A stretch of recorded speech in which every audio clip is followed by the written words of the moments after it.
Here's how to unblock someone on Facebook. Now, I have my iPhone and my Android here. I'm going to show you exactly how to unblock somebody if you're on your phone or even if you're on a computer and you accidentally block them but change your mind and you want to go in and unblock them.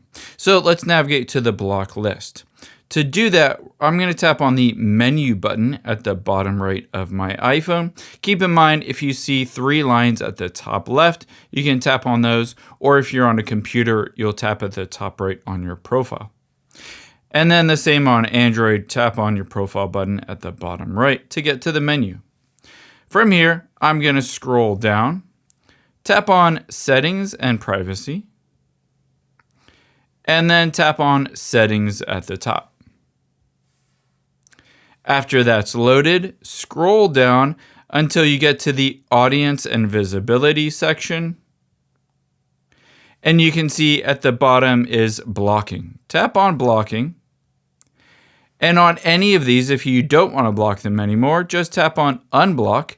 And it says if you unblock them, they may try to contact you. You'll have to wait 48 hours to block that person again. Keep in mind, after you unblock them, that doesn't automatically add them as a friend. So you can go in and add them manually as a friend. I hope this helps. If you enjoy this video, check out the video over to my right. I think you really like that one too. And thanks for watching.